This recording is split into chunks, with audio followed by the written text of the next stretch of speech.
and everything in Indiana where it all started for you? Yeah, it was fun. Great turnout.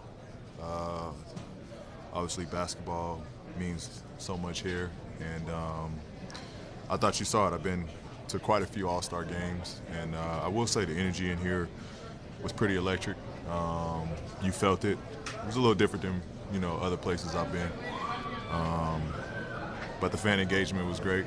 Again, it's always great being here, playing here, and I had fun. How was the weekend overall in general? Like, what would you say outside of the game? Like, what was your highlight of just being here this weekend? To celebrate that.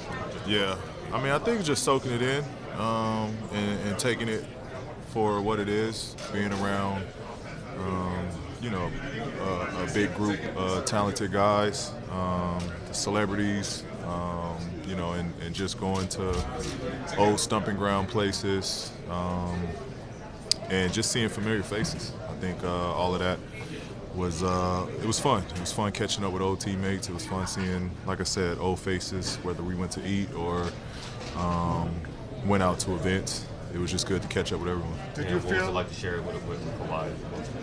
Yeah, it was great. It was great. I think when you look back, both of us being healthy and all-stars together, it means a lot. And it's just momentum going into the second half. Did you feel the love, the warmth from the people here? You were a big part of their life for a long time. Yeah, I definitely cherish the one-on-one interactions that I had yesterday, this morning. It was great. There was a lot of kids that looked up to me during that 7-year stretch that I was here, and it meant a lot to them. And they thanked me for my time here. Which I was, extremely appreciative of. But, it was fun. I did miss the time when I was here. It was great basketball with a great group that I played with. And, I wish we could have bottled that time and stretched that time out even more. Well, earlier today, Rob was talking about how much he doesn't have many years left in the league. How much do you cherish these opportunities, All-Star games? Where there's no pressure, just having fun out there, especially with a guy like him who's done so much with him for so long. A guy like who? LeBron. Yeah, I mean, he's he's a living legend. He's a living legend, and I think all of us are still amazed.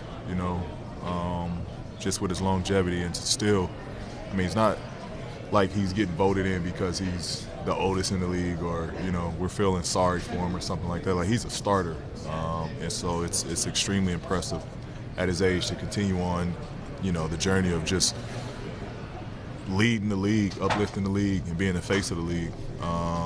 And so you don't take it for granted. I sure don't know how many more I'll have. We don't know how many more he'll play, and so for every year to be out there with him, it's special for me.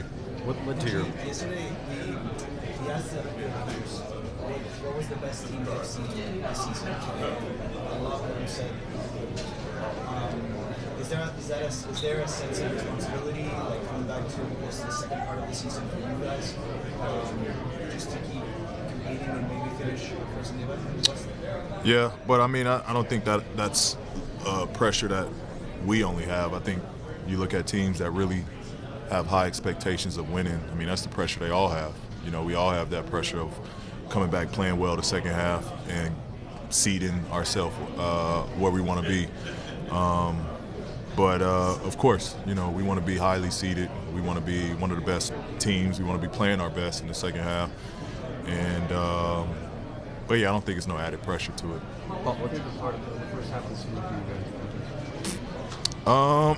I think the 6-game losing streak. Because we knew we were going to, we can't go no worse from there, and we were going to get better. And we knew once we started winning, things would start to click. So without that, I don't think we go on the 33 and 10 stretch, or however, whatever that stretch looks like. I don't think we go on that without those 6 losses. What is the most challenging experience in the second part of the season, based on your experience? Say that again? The most challenging part of the second part of the season. It's not looking too far ahead. With, I don't know, what were we, less than 30 games? Just not looking too far ahead, taking it one game at a time. because that's what you tend to do second half of the season. You start to look ahead and look forward to playoffs and just trying to get to the playoffs. But we just got to take it one game at a time. Paul, you just saw this All-Star game, highest scoring All-Star game ever. And we talk about threes a lot from a shooting perspective. You're a defensive player. You love being a two-way player. Like, how are you supposed to defend threes in the NBA today? Yeah, I don't know. We were talking about it on the bench. You know, we want to be competitive. We want to make this game competitive. It's just, I overheard Brian talking about it, and it's just like, how do you do it when everyone on the court is skilled? You know, it's not even going to come down to getting a stop. It's coming down to if the guy makes it or not, because it's impossible to get a stop. Everyone is so skilled and shoot the ball so well. And then where do you help from when you got 5 guys that can score and you know, produce on the court? So, to be honest, I don't know how you fix it. You know, we can try to compete, but the fact of the matter is everyone is here for a reason and can put the ball in the basket at a high level. So, yeah, I don't know if that answers your question, but. You basically got to defend with prayer. Huh? You definitely have to defend with prayer. Yeah, you do. Like I said, it just comes down to if whoever shooting the offensive player makes or misses at that point. But there used